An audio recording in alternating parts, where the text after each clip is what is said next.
Shalom ubrachá. Está escrito na Torá, lotikom velotitor. Você não pode se vingar, você não pode guardar rancor. Qual a diferença entre se vingar e guardar rancor? Se vingar, vamos dar um exemplo. Você pediu um livro emprestado para um amigo e ele falou, não vou te emprestar. E depois o amigo veio para você, pediu um livro emprestado para você, aí você fala para ele, você se lembra que quando eu pedi um livro emprestado para você, você não quis me dar? Então agora que você está pedindo para mim, eu não vou te dar. Isso é vingança, pelo judaismo é proibido. Guardar rancor é assim, o amigo veio te pedir o livro, você fala para ele, você se lembra que quando eu pedi o livro para você, você não quis me dar, mas mesmo assim eu não sou como você, eu vou te dar o livro, eu vou te emprestar. Isso é guardar rancor, quer dizer que aquele assunto não apagou na cabeça da pessoa, não apagou no coração daquela pessoa, ele guardou aquilo. Existe um assunto espiritual que é comparado a uma prisão de ventre. Imagina uma pessoa, hoje em dia comida kasher é muito caro, então a pessoa come, ele fala, eu não vou mais para o banheiro porque eu não quero desperdiçar, eu quero, tudo que eu como, eu quero guardar dentro do meu estômago, dentro do meu intestino, eu não vou mais no banheiro. Então imagina, depois de 3 dias, coitado, ele vai para o hospital, ele está com uma prisão de ventre, está com muito acúmulo de coisa ruim, e existe uma prisão de ventre espiritual, que ela é muito mais perigosa do que uma prisão de ventre material. Essa prisão de ventre espiritual é guardar rancor. E principalmente isso acontece com as pessoas mais íntimas a nós. Por exemplo, uma criança, o pai está disposto a morrer para salvar a vida da criança. Mas, por outro lado, a criança leva uns tapinhas no traseiro que o pai não daria no filho do vizinho. O pai pode gritar com a criança de um jeito que ele não gritaria com o filho do vizinho. E falar coisas para a criança que ele não falaria para o filho do vizinho. Então, a intimidade, ela tem que ser fiscalizada. A intimidade tem que ser policiada. A gente tem que... Quando a gente tem que analisar o nosso comportamento, principalmente com as pessoas que são mais próximas a nós, porque com as pessoas que são distantes de nós, que a gente não tem intimidade, com certeza a gente vai se comportar melhor, a gente vai ficar com vergonha de gritar, berrar, bater, mas quem está mais próximo a nós, quem tem mais intimidade com a gente, é que por um lado usufrui de um amor e carinho que a gente não daria para pessoas da outra família. E por outro lado, coitado, o que ele tem culpa de ter nascido na nossa família, que ele pode, o pai e a mãe podem gritar, berrar, bater nele, o que eles não fariam com a criança do vizinho. Então, nosso primeiro cuidado, quando a Torá diz que é proibido se vingar, é proibido guardar rancor, a primeira pessoa que a gente tem que se lembrar é do nosso cônjuge. Será que eu não estou me vingando dele ou dela? Será que eu não estou guardando rancor dele ou dela? Será que ela não vai falar para o marido, olha, agora você está me pedindo isso e por causa que você não me fez quando eu pedi, agora eu não vou te fazer quando você está pedindo? Ou será que ela não vai falar para ele, eu não sou como você, quando eu peço para você, você não me dá, mas agora você está pedindo, eu sim vou te dar. E será que ele não vai fazer isso para ela? Então, a estatística, a probabilidade de ele fazer isso para ela, ou de ela fazer isso para ele, é muito maior do que a probabilidade de os dois fazerem isso para pessoas estranhas. Ou seja, assim, dentro de casa, é o primeiro lugar do mundo que é proibido ter essa prisão de ventre espiritual, que a Torá proíbe. Quando a Torá fala que é proibido se vingar, proibido guardar rancor, E a pessoa não só que faz isso, mas ele faz isso com alguém tão próximo, com alguém que ele devia proteger e não prejudicar, então fica muito mais grave do que se ele fizesse isso com alguém distante. Ou seja, assim, dá um exemplo. Na Torá está escrito que é proibido assassinar. A pessoa que se mata, a pessoa que se suicida, é considerado que ele se assassinou, e a pessoa que mata o outro é considerado que ele assassinou o outro. Esse que assassinou o outro, ele é um criminoso, mas ele é enterrado dentro do cemitério judaico. A pessoa que se assassinou, ele é muito mais criminoso ainda, porque ele assassinou alguém que é alguém que ele mais ama na vida, que é a si próprio. Por isso que a Torá diz que você tem que amar o próximo como você ama a si próprio. Porque amar a si próprio, com certeza você ama. O próximo, com certeza você não ama. Então a Torá fala, olha, ame o próximo, mas ame tanto quanto você ama a si próprio. E esse que se matou, ele assassinou a quem ele mais ama, que é a si próprio. Então ele é enterrado fora do cemitério, de tão criminoso que ele é.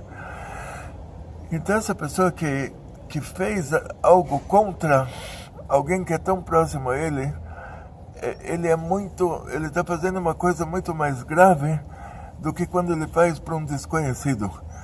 Então, assim, se eu me vingo de um desconhecido, se eu guardo o rancor de um desconhecido, não está certo. Estou transgredindo o mandamento da Torá.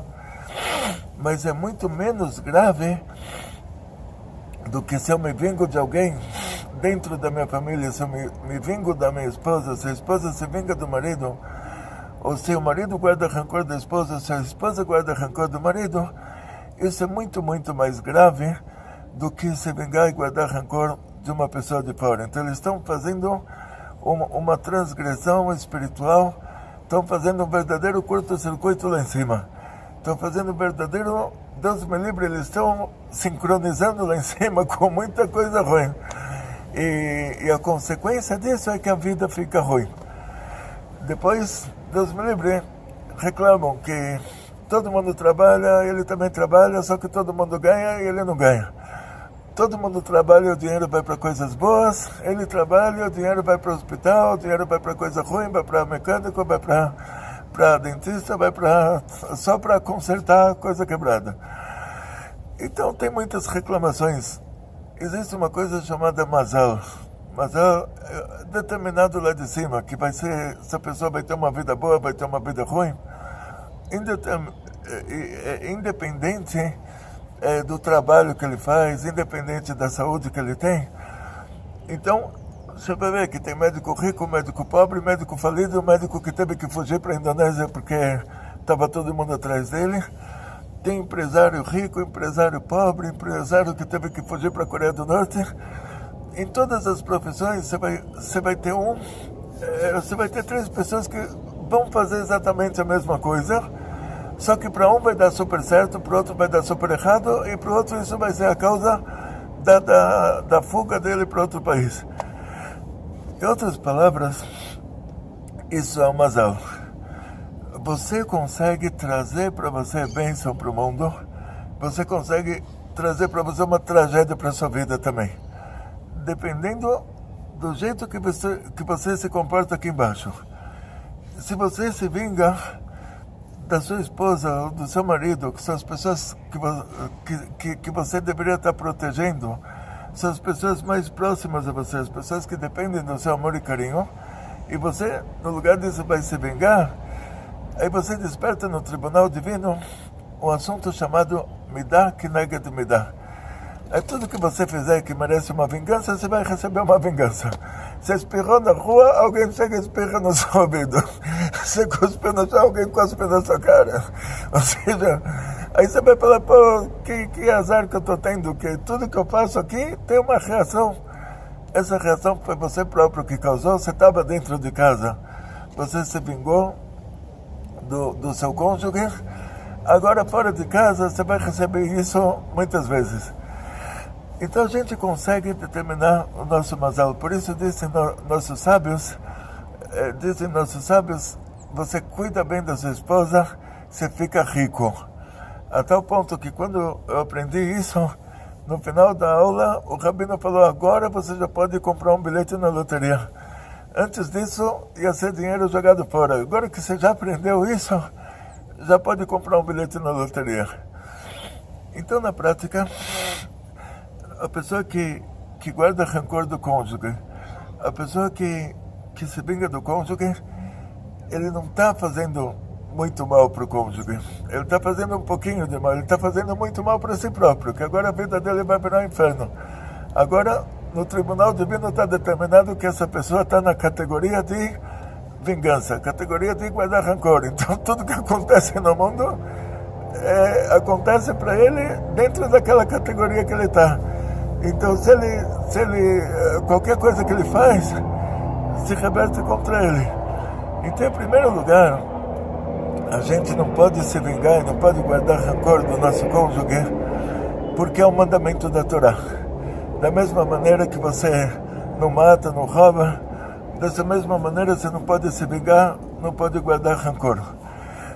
Segundo lugar, porque é bom para você. Porque se você se vinga, se você guarda rancor, isso se reverte contra você em tudo que você vai fazer na vida.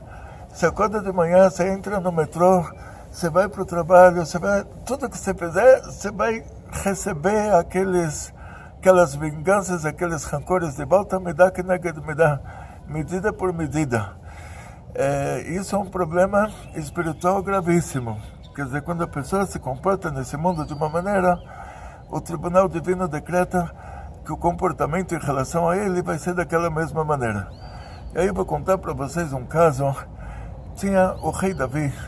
Está escrito que quando uma alma desce para esse mundo, aquelas primeiras almas, ela descia com aspecto masculino e com aspecto feminino. Então, a Batseba era o aspecto feminino do rei Davi. Por causa disso, na hora que eles se encontraram, eles perderam a cabeça. E por isso nossos sábios decretaram mais futuramente uma coisa chamada Isur Ihud, que é proibido para a pessoa se trancar, o homem se trancar com uma mulher que não é casado com ela, caso não tenham lá outras pessoas dentro da casa, e o contrário também. Mas nesse caso, vamos resumir a história, os dois se encontraram, eles fizeram besteira.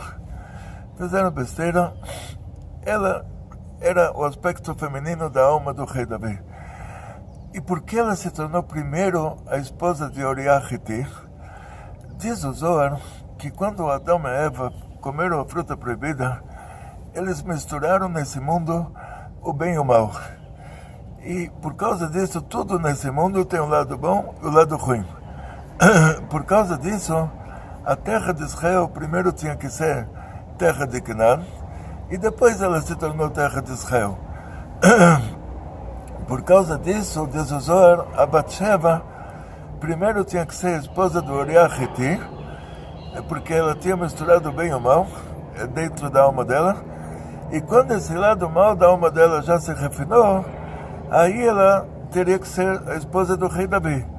Aí o Uriah ia falecer, e o rei Davi iria se casar com a viúva dele. Mas, sendo que ele se encontrou com ela, e aconteceu o que aconteceu, e ele ficou com medo agora que ela seja assassinada pelo marido. Ele chamou o marido da guerra, chamou o Uriah, e falou para o Uriah, agora pega umas férias, vai para casa. O rei Davi imaginou dessa maneira, todo mundo lá era raça pura, todo mundo tinha cara igual, então ele ia ver que a mulher engravidou, ia nascer um filho, não ia saber que ela engravidou de outro, e o rei Davi já iria dar um jeito, já iria dar uma boa educação para esse filho, já iria resolver esse problema. Mas o Uriah não quis de jeito nenhum. Ele falou, não posso voltar para casa, você é um rei, você está tomando uma decisão errada. Nessa hora ele seria direito até do rei de condenar ele à morte, Deus me livre, porque a pessoa, se o rei mandou, quero pegar umas férias, tem que pegar umas férias. O Uriah ficou na porta do palácio, ficou fazendo propaganda contra o governo, que olha, ele tinha que estar na guerra, e o rei não está deixando. Até que o rei falou para ele, tá bom, o rei Davi falou para ele, tá bom, você gosta tanto assim de ir para uma guerrinha, você não consegue dormir de noite se você não mata alguém? Então pega aí, vai e volta para a sua guerra, leva essa carta aqui para o seu general, e na carta estava escrito para dar para Uriah a missão impossível. Uriah chega para o general dele, para o Yoav, dá aquela carta, o Yoav manda o Uriah para a missão impossível e acabou que o Uriah faleceu. Então, dessa maneira, o rei Davi salvou a Batseba de ser assassinada, salvou o Uriah de ser condenado à morte por assassinar a esposa, mas quem tinha causado tudo isso era o próprio rei Davi. Depois ele se arrependeu disso de uma maneira tão profunda que ele conseguiu abrir lá em cima o portão da Teshuvá. Está escrito que desde o Caim matou Abel e tinha como se fosse um muro de ferro entre nós e Deus, que a pessoa não conseguia fazer Teshuvá. Então Caim não se arrependeu de ter matado o irmão. Os irmãos do Yosef, eles falaram, na hora que estavam lá com Yosef, eles falaram, tudo isso está acontecendo porque nós vendemos o nosso irmão. Quer dizer que se não tivesse acontecendo tudo isso, eles venderiam de novo. E o rei Davi, por meio da Teshuvá dele, por isso Deus deixou isso acontecer, para que ele abrisse o portão da Teshuvá, lá em cima, ele quebrasse esse iceberg que tinha entre nós e Deus em relação à Teshuvá. Ele fez a Teshuvá dele, ele abriu as portas para nós, ele escreveu todo o livro do Telim, todo o livro dos Salmos, e chega para ele depois Natan o profeta, e Natan conta para ele uma história, para o rei Davi. Falou, olha, eu estou vindo aí, vi um caso muito triste, tinha um rico que ele tinha muitas ovelhas, e ele quis a ovelha do pobre, ele matou o pobre e roubou a ovelha. O que tem que fazer com um cara desses? Aí, nessa hora, o rei Davi ficou furioso, ele falou, tem que matar esse cara. Então, Natan falou, olha, lá em cima, o tribunal divino estava decretando o que fazer com você. Se você é um coitado que perdeu a cabeça, então vai ser levado em conta que você não estava lúcido nessa hora que tudo aconteceu, ou se você fez isso de uma maneira consciente. Então, se você tivesse respondido agora que, olha, esse ricaço vai saber os motivos, o que causou, esse ricaço deveria fazer teshuvá pelo que ele fez, deveria se arrepender de ter assassinado o pobre. Se você conseguisse ver um mérito aqui, uma saída para essa pessoa, para ele fazer teshuvá, para ele ter o arrependimento dele, aí isso seria aplicado a você. Mas agora que você decretou que tem que matar, aí lá em cima está decretado que você é o cara. Você é o cara que fez isso e você é o cara que decretou que num caso desses tem que morrer. Então está decretado lá em cima agora que você vai morrer e tudo de bom. A história continua, o rei Davi ele chega na Filisteia, ele se encontra com Ishbi Benov, quase que ele morre assim por um triz. Aí eu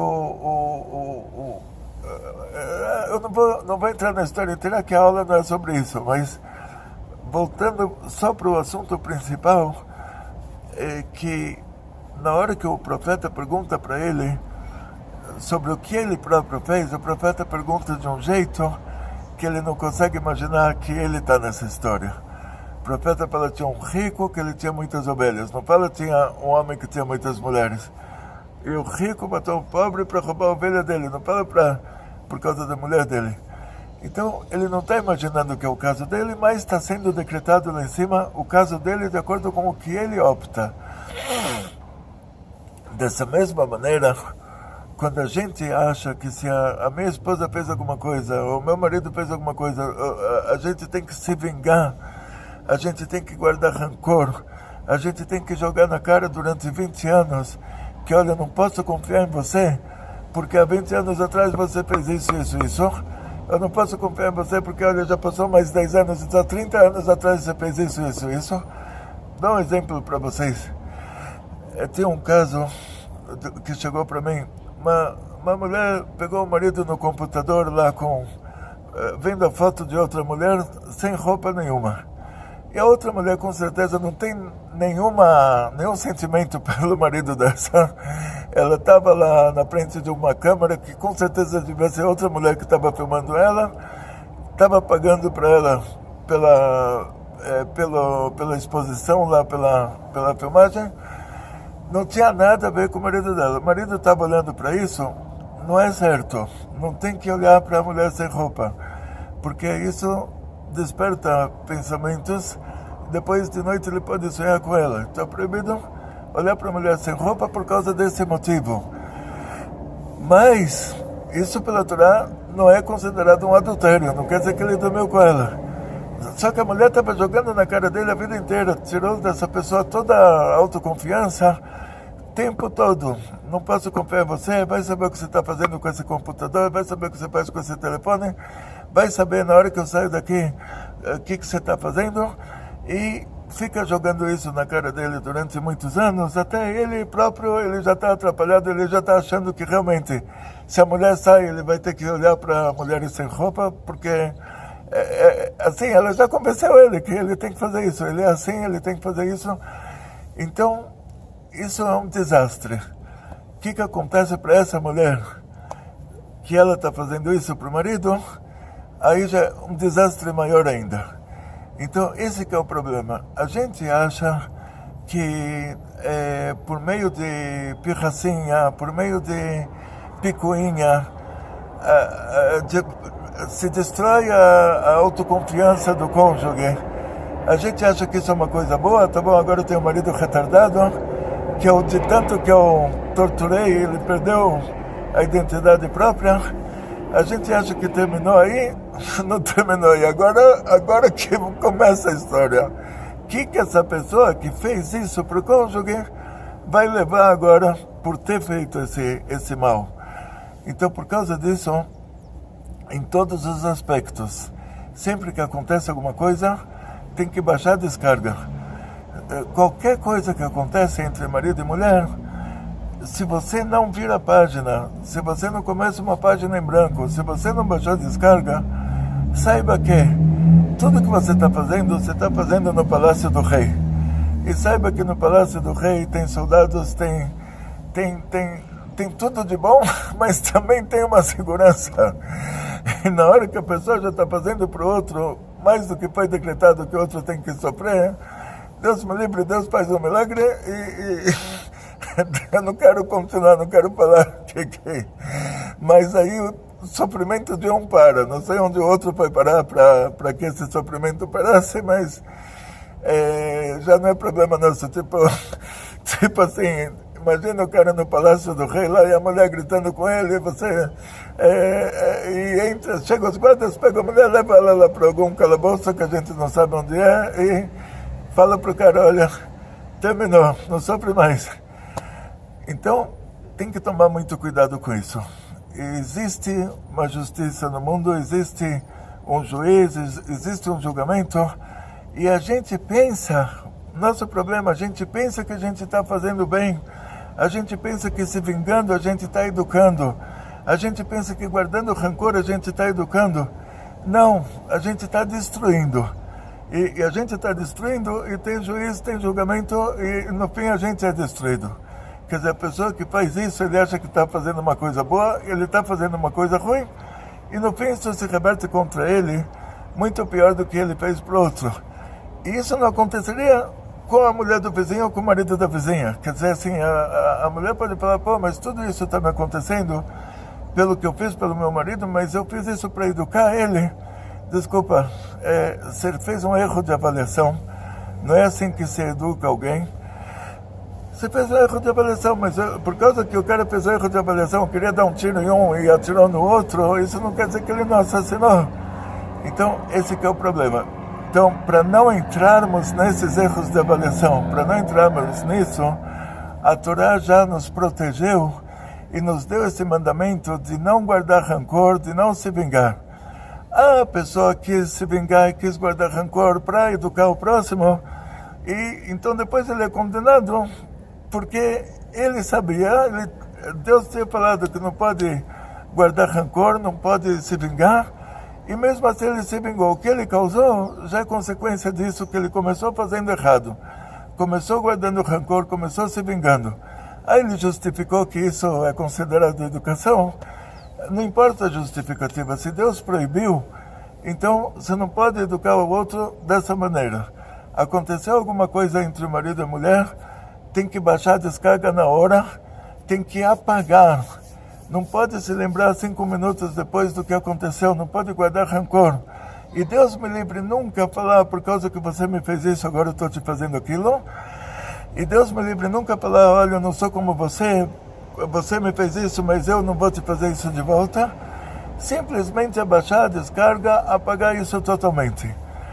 Para a mulher é difícil, porque a raiz da mulher é a bina é a fonte da gvurá. Para a mulher é mais difícil apagar tudo do que para o homem. Então isso é a prova de que Deus deu para a mulher mais forças para apagar isso do que deu para o homem, sendo que o trabalho dela de apagar é mais difícil. Então a mulher tem que apagar simplesmente. Guardar rancor é uma prisão de ventre espiritual. Isso pode causar a morte da pessoa, ou isso pode causar, Deus me livre, consequências até mais graves, que não só que ela morre, mas ela também mata todo mundo que está em volta dela. Então, por causa disso, temos que, agora, nesse instante, baixar a descarga, ir lá fazer lá no banheiro, tirar tudo que tem de rancor guardado de todos esses, não sei quantas dezenas de anos a pessoa consegue beber, consegue guardar tanto rancor. Tirar tudo, ir lá, abrir o vaso sanitário, colocar tudo lá dentro, baixar a descarga, simplesmente esquecer, olhar para cima e falar, Hashem, Deus, você me deu o mandamento, eu estou cumprindo ele agora. Agora você cuida do meu marido, agora eu sinto que eu não tenho mais poder sobre ele, porque eu amarrava ele, jogando na cara dele o tempo todo o que ele fez, há 40 anos atrás, há 30 anos atrás, há 20 anos atrás, há 10 anos atrás. Eu achava que dessa maneira eu estava lá com as rédeas na mão, ele estava assim bem amarradinho por meio dessas coisas que eu estou jogando na cara dele. Agora que eu já não posso mais fazer isso porque é um mandamento divino, agora que a vida vai ficar normal, eu sinto que eu perdi todo o controle sobre ele. Então agora, meu Deus, no mérito disso, que eu estou fazendo que é certo, você controla ele para mim. Você amarra ele para mim, você não deixa ele fazer besteira, você não deixa ele ir para lugares que não deve. Você protege o meu marido para mim, porque eu estou fazendo o que você está me pedindo. Então, a medida que me dá, medida por medida, agora você é obrigado a fazer o que eu estou te pedindo. Agora Deus está na sua mão. Agora que você parou de se vingar, você parou de guardar rancor, agora Deus está na sua mão. Agora você fala para ele, olha, me dá que me dá. O tribunal divino funciona assim. Então eu estou fazendo o que você está me pedindo, agora você é obrigado a fazer o que eu estou te pedindo, que é de proteger o meu marido, guardar ele para ele não ser seduzido, para ele não ser enganado. Você protege ele por mim. Eu já perdi o controle porque não posso mais controlar ele, que as maneiras são proibidas. Não posso entrar no palácio do rei com o marido algemado, que aí os guardas do rei me levam lá para o calabouço e eu nunca mais vou ver o meu marido. Então, entro com ele sem as algemas, mas o rei próprio que se responsabilize pelo meu marido para mim não perder ele por alguma... Deus me livre. Então, assim que a gente tem que fazer. Conclusão. É proibido se vingar. É proibido guardar rancor. Na hora que você para de guardar rancor, você sente que você perdeu o controle totalmente. Aí você está com Deus na mão. Aí você fala para Deus, olha, agora você controla. Medida por medida. O que eu fiz tem que me fazer de volta. Eu fiz o bem, tem que me fazer o bem agora de volta. Eu abri mão de fazer coisa ruim, agora você tem que me proteger. Proteger a minha família. E nesse mérito, vocês vão ter muito amor e carinho, muito sucesso, muita saúde, muito dinheiro, muitas felicidades e tudo de bom, só coisas boas. Kol tov, הרבה הצלחה, בריאות, פרנסה בשפע. Kol tov.